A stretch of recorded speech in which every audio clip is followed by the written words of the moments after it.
Ever feel like the future is rushing at us faster than we can keep up? Like we're just, passengers on this bullet train of innovation, barely glimpsing the landscape as it streaks by.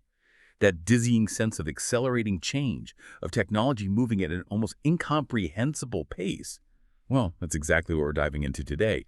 But what if there was a compass? A guiding principle, maybe, to navigate this incredibly fast-moving future?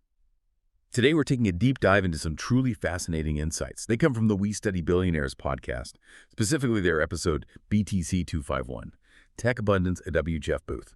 Now, if you follow Jeff's work, you know he's got these really compelling ideas about the deflationary forces of tech, how they challenge, well, everything we think we know about economics and society. He's definitely a thought-provoking voice. So our mission today is to pull out the absolute best ideas from this discussion. We want to help you understand not just what's happening in this era of relentless technological growth, AI, robotics, even cutting-edge nuclear tech, but crucially, why a particular framework, decentralization, is being championed as essential for navigating it all. And we'll explore how this connects to the very future of human agency and identity. So the key themes: exponential tech growth, the critical role decentralized systems like Bitcoin could play, and this urgent need to ensure technology serves, well, human purpose. Okay, let's unpack this a bit. What's really striking, I think, about this episode is that we study billionaires, which used to be Bitcoin fundamentals, right? And usually focus pretty tightly on digital assets, is now really widening its scope dramatically. Preston Pysh, the host, he's bringing in these seemingly separate bleeding-edge topics like advanced AI, robotics, nuclear energy. It feels like a massive leap beyond just, Bitcoin's price or monetary policy.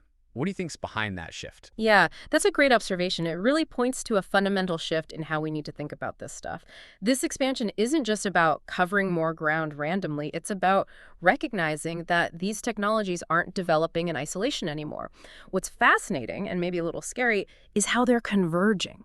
They're creating this powerful, interconnected wave of change. We're talking genuine exponential technological growth here. Yeah. Think about how quickly the internet changed everything from niche to essential in, a generation? Right. Yeah. Now imagine that pace, but accelerating across pretty much every industry at the same time. That's the kind of exponential curve we're on, and it's kind of unprecedented. AI gets smarter, robots get more adaptable, nuclear tech promises vast new energy. It's all happening at once. So what's driving that acceleration? Is it just Moore's Law on steroids or something else?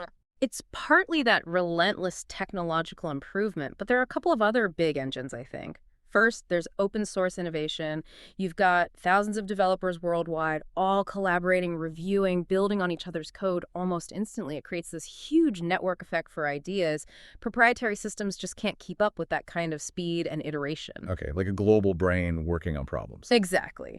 And second, you've got intense international competition. Every major nation sees AI, robotics, energy as strategically vital. So it becomes this kind of tech arms race where a breakthrough in one place immediately spurs faster development everywhere else. It's this complex, interwoven thing. And Preston, the host, is clearly saying, look, you can't understand the future of Bitcoin or AI or energy without seeing how they all connect. Okay, so everything's connected, everything's speeding up, which brings us back to that Bitcoin and decentralization lens the episode emphasizes. Why is that lens considered so crucial right now? Especially when we're building tech that could, fundamentally change everything. What does decentralization actually offer in this kind of high-tech, high-stakes world, beyond just like a buzzword? Right. It's more than just a buzzword. The core argument being made is that decentralized systems, and Bitcoin is sort of the blueprint here, they are potentially critical safeguards, maybe even foundational elements for navigating this future. Think about why. When you have technologies that can concentrate immense power, like controlling massive data sets, automating critical infrastructure, providing almost limitless energy, the risk of that power being misused or becoming a single point of failure or even being weaponized, well, it goes way up. Okay, so concentration of power is the danger. Exactly. And this Bitcoin and decentralization lens isn't just about making things generally robust. It's about specifically building in things like trustlessness, censorship resistance, verifiable transparency, right into the base layer.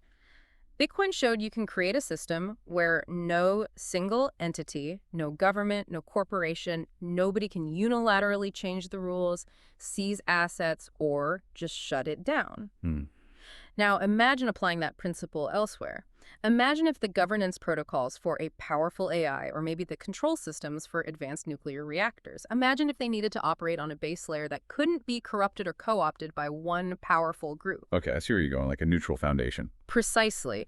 That's the kind of foundational security Bitcoin's architecture pioneered. It's about distributing control so widely that no single actor can gain absolute power over these increasingly vital systems. Yeah. Ultimately, it's about protecting individual freedom, individual autonomy, in a future where technology could very easily erode both if we're not careful. That makes a lot of sense. Decentralization as a foundation for trust and control. I get that. But let me play devil's advocate for a second here. It's a compelling idea, protecting individual control. But couldn't there be situations, maybe with something really dangerous like a runaway AI, or maybe coordinating a global response to, I don't know, a climate tech emergency, where you might actually need some kind of centralized coordination for safety, for speed? Imagine needing to hit the brakes fast on a rogue AI replicating across the globe, or mobilizing a rapid defense against a massive AI-driven cyber attack. Is decentralization always the best answer for everything? Or are there nuances, maybe scenarios where a more coordinated, maybe even strategically centralized approach is essential for our collective safety? We're just getting things done efficiently. I just wonder if we risk overlooking a practical middle ground sometimes. That's a really important question, and it absolutely highlights the complexity here. It's not simple. Pure ideology rarely solves every practical problem. However, the argument presented in the tech abundance discussion leans heavily on this idea. Without that robust, decentralized foundation first, any attempt at centralized coordination, even for good reasons like safety, introduces a massive vulnerability. How so? Well, the premise is, if you build centralized emergency brakes for an AI who controls the brakes, those brakes themselves become the prime target for bad actors. Or they could potentially be abused by the very authorities supposed to protect us. Centralization creates a single point of attack, a single point of corruption. Right, the who watches the watchers problem. Exactly. So it's not necessarily saying no centralization ever. It's more about the order of operations, maybe.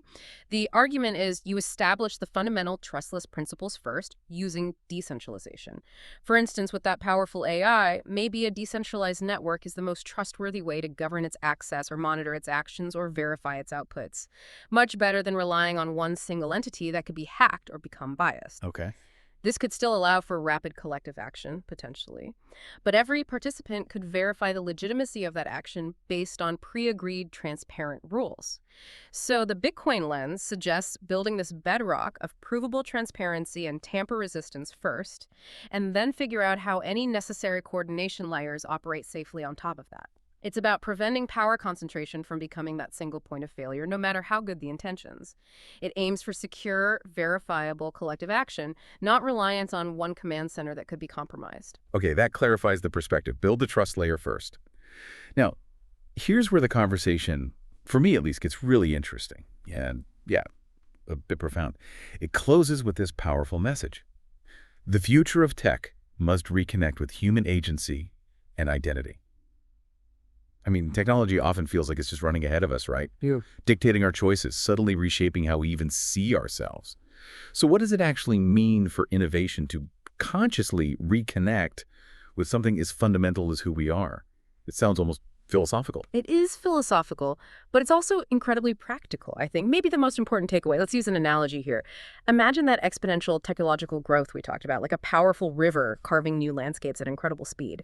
If we don't have anchors, the anchors of human agency and identity, that river could just erode our foundations, sweep us away. It might not enrich the soil, it might just wash it out. So decentralization in this view is maybe like building robust individual dams or levees along that river. Ensuring the flow serves us, helps us flourish, instead of overwhelming us. This idea of reconnection means the purpose of innovation shouldn't just be about efficiency or speed or profit. It needs to be about genuinely enhancing human flourishing, our freedom, our sense of self. Can you give an example of how agency or identity gets eroded? Sure. Think about how easily we defer to GPS now, maybe without even thinking about the route or learning the area, or how algorithms feed us the next show, the next purchase. Now scale that way up. Imagine AI making fundamental suggestions or even decisions about our healthcare, our career paths, our relationships. Human agency is our ability to make our own decisions, maintain control over our lives, our data, to make meaningful choices even when powerful systems are trying to automate those choices for us. And identity. And Identity refers to our unique selves, both individually and collectively. Our privacy, our distinct ways of thinking and being that technology, if we're not careful stewards, could easily homogenize or just diminish.